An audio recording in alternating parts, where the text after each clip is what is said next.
Imagine this. You're 5 years old, sitting cross-legged on a carpet, dotted with alphabet letters. The air smells of crayons and possibility. Your teacher holds up a cardboard clock, its hands frozen at 3:00. "What time is it?" she asks. Hands shoot up, yours included, but she calls on the girl in the front row, the one who always sits perfectly still. 3:00, the girl chirps. The teacher beams. "Good job," she says, and the class claps on cue. "You lower ye." Your hand, your own answer. The big hand is on the 12, the little one on the 3. Stifled in your throat. A silent lesson settles in. There is only one correct way to speak. Only one correct way to be. Fast forward 12 years. You're in a fluorescent-lit lecture hall, rows of students hunched over laptops, fingers poised to transcribe the professor's every word. The slide on the screen reads, "Critical thinking, the foundation of education." You copy it down verbatim.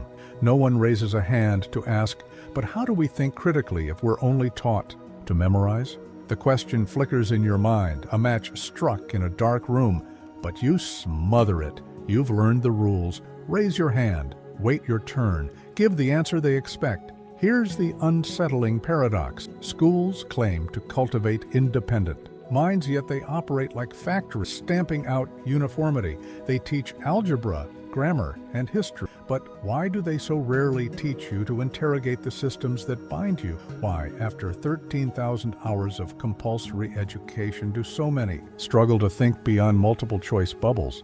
Why does the very institution tasked with unlocking human potential so often narrow it instead?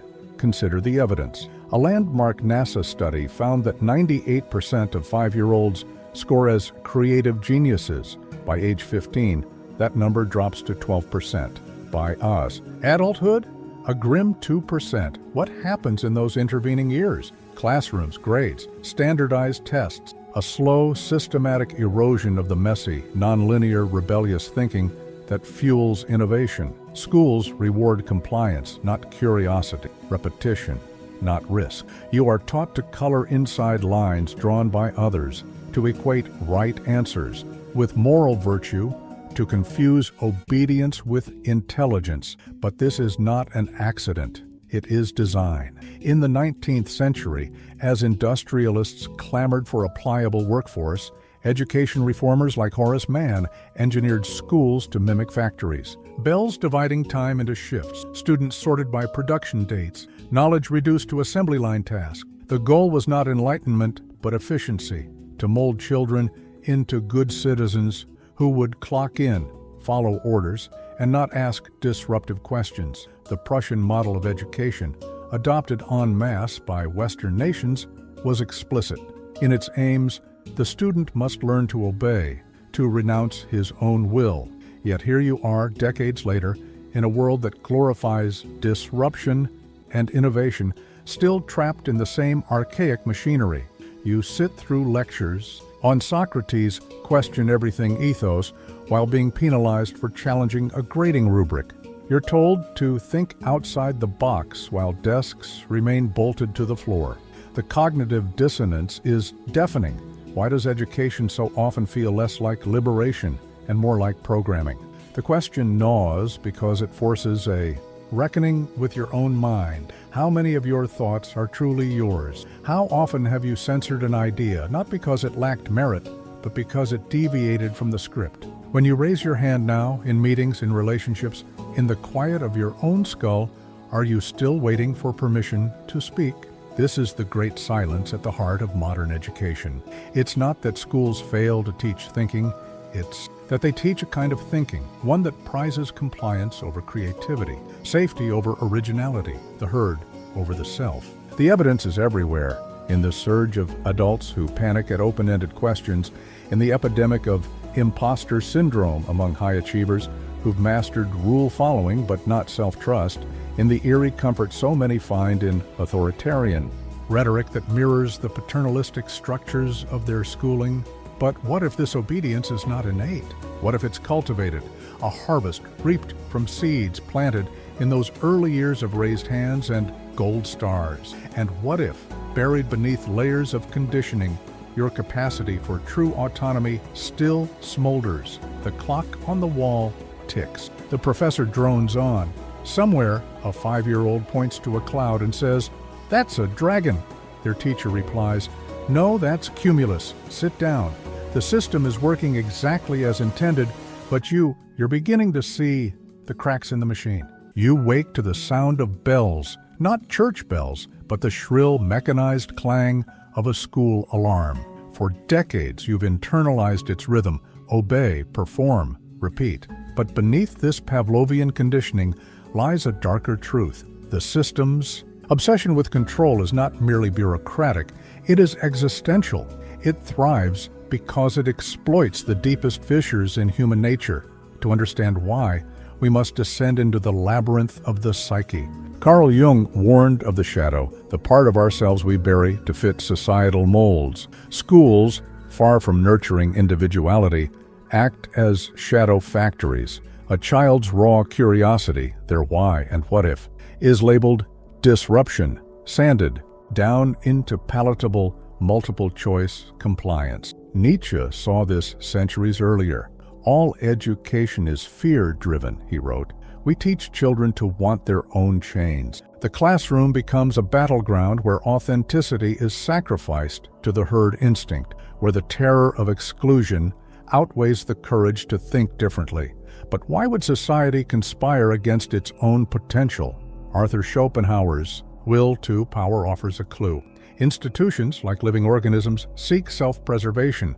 A population trained to obey is easier to govern, to monetize, to weaponize. The Prussian model, designed to mass-produce loyal soldiers and docile workers, was never dismantled. It evolved. Standardized testing, scripted curricula, zero-tolerance policies, these are modern iterations of the same machinery. The goal remains unchanged: to extinguish the volatile spark of free will before it becomes a wildfire. Yet, the most insidious violence is not in the rules themselves, but in the myths we swallow to justify them. Jean-Paul Sartre called it bad faith, the act of lying to oneself to escape the agony of freedom. Students learn to parrot, "This will help me get into college," or "I need good grades to succeed," until they forget to ask, success for whom? On whose terms? They become complicit in their own diminishment, trading sovereignty for the illusion of safety.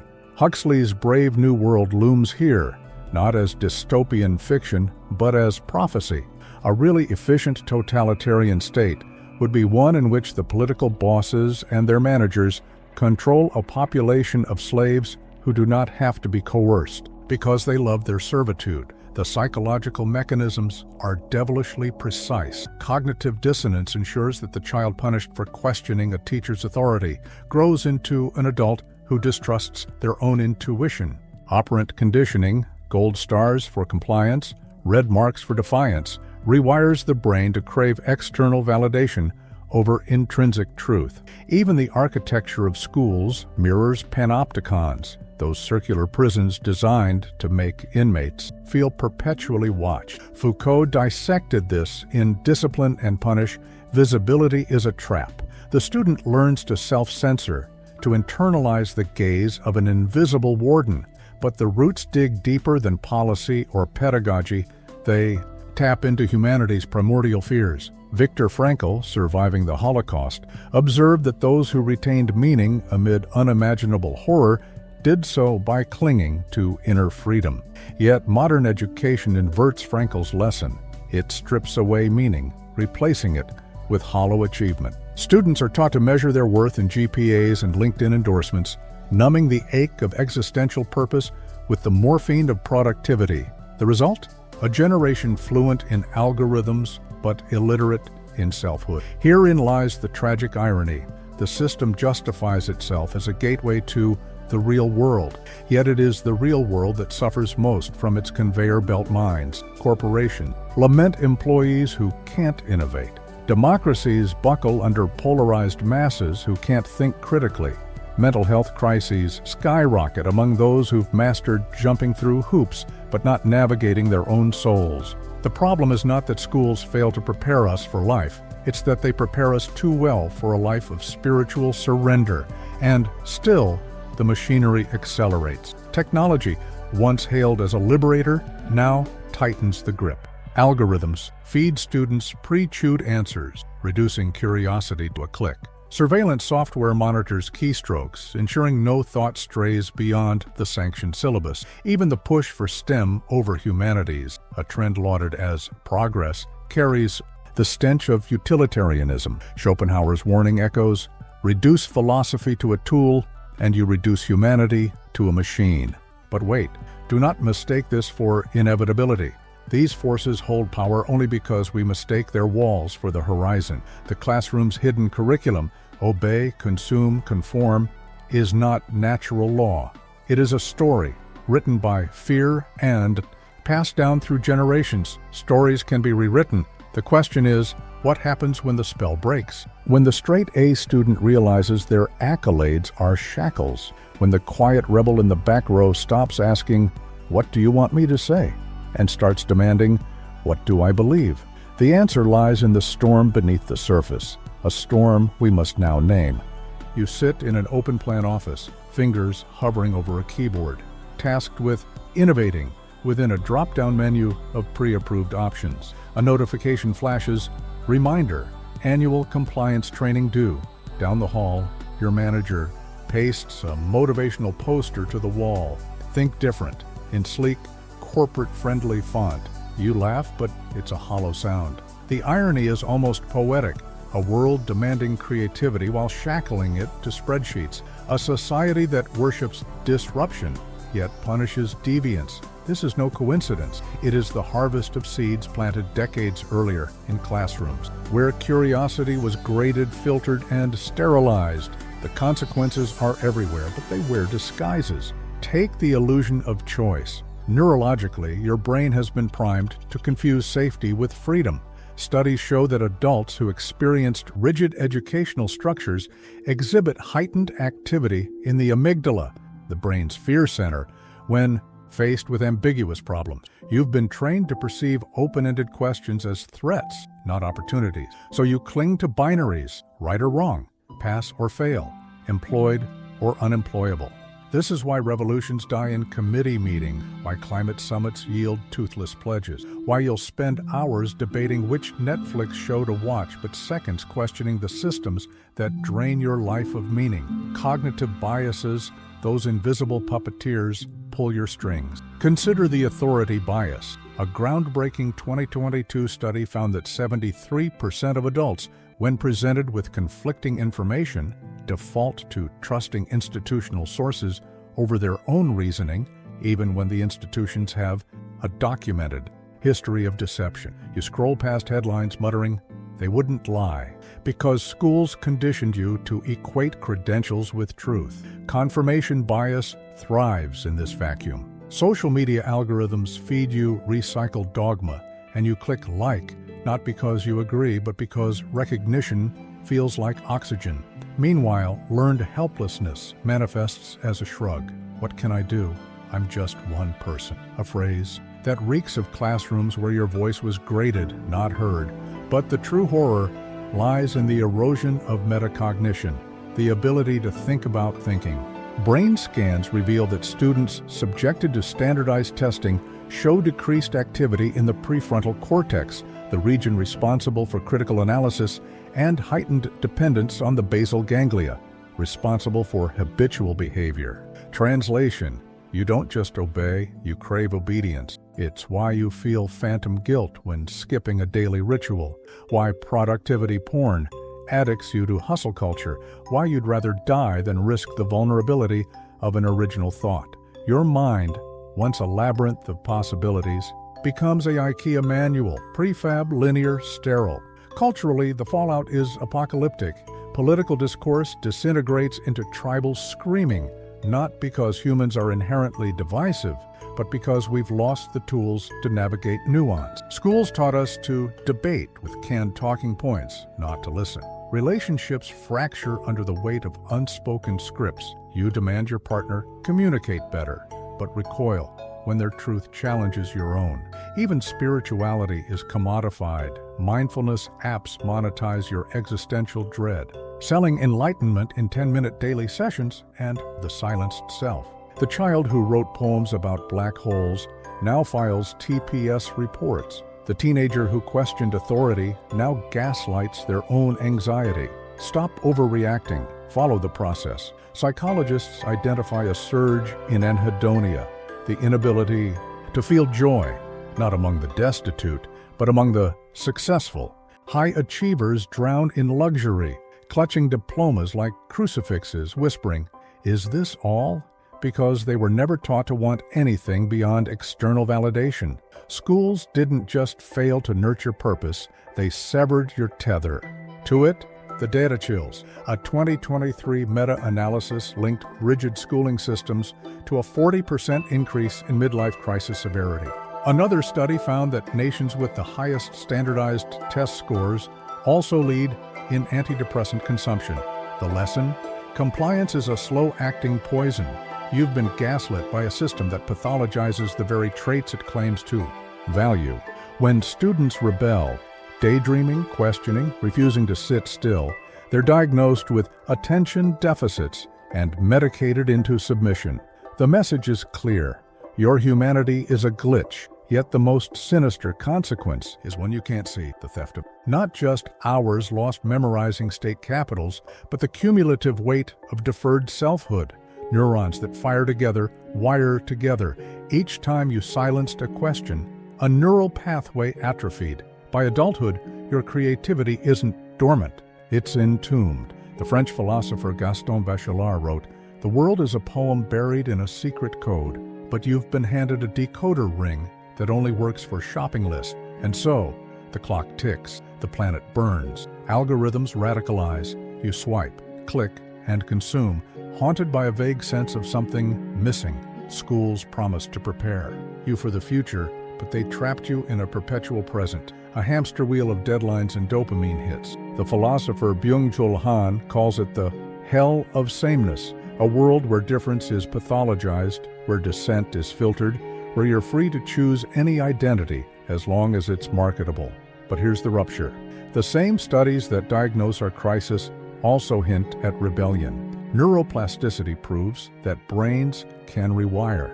The basal ganglia's grip can be loosened. Each time you resist the urge to Google an answer, each time you linger in a moment of uncertainty, you forge new pathways. Ancient cultures understood this.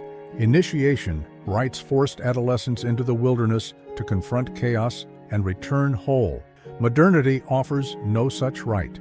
Your wilderness is the abyss between what is and what if. The unseen consequences are not your fate. They are a mirror. You stand at the edge of a cliff, toes curling over granite. Below, the ocean roars, swallowing the script you've spent a lifetime memorizing. This is not a metaphor. Rebellion begins here, in the visceral, untamed act of leaping before you're ready. History's greatest minds didn't reform the system, they shattered it. Socrates drank hemlock rather than renounce his right to question. Einstein failed math classes, dismissed as a rebel without a future. Malala Yousafzai took a bullet to the skull and still refused to shut up. Their power wasn't in defying authority, but in redefining it. They understood a truth schools bury. True intelligence is disobedience. But how do you rebel when the chains are in your own mind? Start by weaponizing uncertainty. Modern education worships answers, but liberation lives in the questions. When a child asks, "Why can't I climb the walls?" schools say, "Because rules." The rebel asks, "Why rules?" and digs until they hit the rot, the fear, the greed, the inertia. Nietzsche called this philosophizing with a hammer. Shatter the statues of sacred cows. Why is success a pyramid? Who decided curiosity must be scheduled? What if attention deficit is actually attention refusal, a subconscious strike against soul-crushing monotony? The rebellion isn't out there. It's in the micro-choices. Doubt your doubt. When you hear, "This is just how the world works," ask, "Says who?" Rewild your mind. Spend 20 minutes a day doing nothing but staring at clouds. Let neurons fire without a target. Fail gloriously. Submit a poem instead of a spreadsheet. Answer, "I don't know," in a meeting. Reject the cult of expertise. Neuroscience vindicates the radical. Studies on neurogenesis reveal that novel experiences, especially those deemed pointless by productivity standards, spark new neurons in the hippocampus. When you hike a trail without a map or learn Swahili on a whim, you're not just expanding your mind. You're biologically resisting the atrophy of compliance. Even boredom becomes revolutionary. A 2023 study found that subjects deprived of screens for 72 hours began hallucinating. Not images, but ideas. History whispers blueprints. The Danish folk schools of the 19th century taught philosophy through song and farming, birthing, a cultural renaissance. The Black Panthers' liberation schools in 1960s.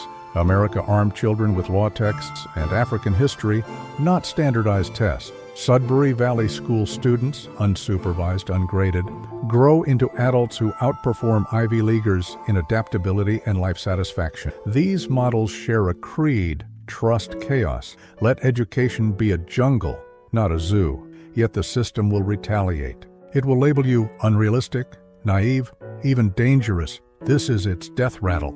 Viktor Frankl wrote, "Between stimulus and response, there is a space. In that space lies our power." Schools try to annihilate that space. Rebellion is clawing it back. When your boss demands a 5-year plan, reply, "I'm building a 5-century soul." When algorithms push you to upskill, learn pottery. Instead, productivity is their god.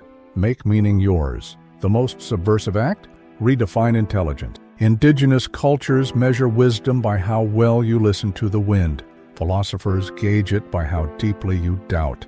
Rebels know intelligence is the courage to stay lost, to wander without a GPS, to embrace paradox, to let your mind be a question mark, not a period. As Alan Watts warned, the menu is not the meal. Stop conflating education with being spoon-fed. Here's the secret they tried to erase. You were born free. Before your first gold star, before your first detention, you knew how to think in explosions of color. Watch a toddler stack blocks. They don't fear collapse, they marvel at the debris. Schools call this messy. Rebels call it alive. The path isn't easy. You'll face withdrawal from the adrenaline of approval, the sedation of routine. You'll grieve the self you were supposed to be, but in that void, a fiercer self emerges. Sartre was right. We are our choices, not our degrees, not our paychecks, not the obedient ghost they tried to program. The bells are ringing, but this time you don't stand up, you walk out. You are not who they told you to be. This is the silent epiphany that unspools everything. The grades, the degrees, the promotions, they are not milestones but mirages, shimmering over a truth so primal it aches. You were never meant to be programmed. You were meant to be alive. The ultimate rebellion is not against schools, but against the lie that you are a machine. Peel back the layers of conditioning and you'll find it, a nucleus of wild, untamed being. Jung called it the self, that irreducible core untouched by society's demands. Frankl found it in Auschwitz, where, stripped of all possessions, humans became who they truly were, not prisoners, but poets of meaning. This is your birthright. Not to think as you're told, but to become as you are. Here's the paradigm shift. Education is not preparation for life, it is life itself. And life cannot be standardized. Every moment you spent memorizing facts for a test was a theft of the present. Every time you silenced a question to please an authority, you died a little. The system's greatest crime is not its rigidity, but its seduction, its promise that if you follow the rules, you'll arrive at some distant future where thinking is safe. But the future is a myth. There is only now, and now is where your power lives. Consider the caterpillar. Biologists once believed metamorphosis was the destruction of one form to create another. Now we know, when a caterpillar enters its chrysalis, it doesn't grow wings. It dissolves into soup. Within that primordial ooze, imaginal cells emerge, carrying blueprints for a new being. These cells are attacked at first, seen as threats to the caterpillar's dying system. But as more appear, they coalesce, they remember. They become the butterfly.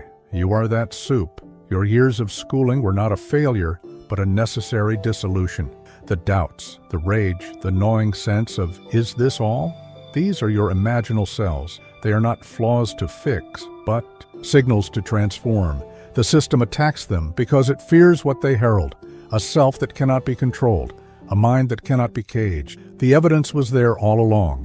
When Einstein imagined writing a light beam, he wasn't solving a problem, he was playing. When Marie Curie isolated radium, she wasn't following a protocol, she was following obsession.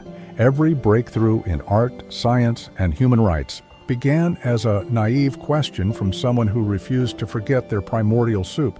Schools call this genius. It's not. It's integrity, the act of thinking in alignment with your deepest self, not the loudest voices. So, here is the ultimate truth, the one that recontextualizes every struggle. The world is not a problem to be solved, but a mystery to be lived. Schools taught you to weaponize knowledge, to win at life. But what if life is not a game? What if it's a love affair with the unknown? A child knows this. Watch them in a rainstorm. They don't analyze pH levels or calculate rainfall. They shriek, dance, drink the sky. They merge with the mystery. This is your invitation to stop thinking and start communing. To realize that every atom in your body was forged in stardust, that your neurons mirror the cosmic web, that your heartbeat syncs with the pulse of tides. Schools severed you from this truth, reducing the universe to bullet points. But you are a verb, not a noun, a process, not a product, a question that breathes. The implications are seismic. If you embrace this, hierarchies crumble. A CEO's spreadsheet holds no more inherent value than a street musician's riff. A PhD thesis is no higher than a toddler's why. All are strands in the same tapestry, the human dance with wonder. Success becomes irrelevant. Aliveness becomes the metric. But how? Start here. Turn your gaze inward, not in narcissism, but in reverence. The answers you seek aren't in textbooks or TED Talks. They're in the quiet spaces between thoughts, in the dreams you dismiss as unrealistic, in the rage that demands justice. Schopenhauer was right. Talent hits a target no one else can hit. Genius hits a target no one else can see. Stop aiming for their targets. Disappear into the woods of your own mind. The final barrier is time. You've been taught to see your life as a line, birth to death, kindergarten to retirement. But what if it's a spiral? Every moment contains all moments. The child who daydreamed in class still exists. The adolescent who burned with questions still smolders. The future self you fear becoming is already here, begging you to choose differently. When you sit with a shocking clarity emerges. You cannot waste time. You can only betray or honor the now, so let the world feel it. Let your career, relationships, and daily rituals bleed with authenticity. Quit the job that numbs you. Write the book that terrifies you. Tell the truth that could ruin you. These are not risks, they are resurrection. In the end, the rebellion was never against schools. It was against the part of you that believed them. That still whispers, who are you to disrupt, to dream, to defy? Here's your answer. You are the universe becoming aware of itself. You are a convergence of 13.8 billion years of chaos and stardust. You are the only you that will ever exist. So, breathe and begin.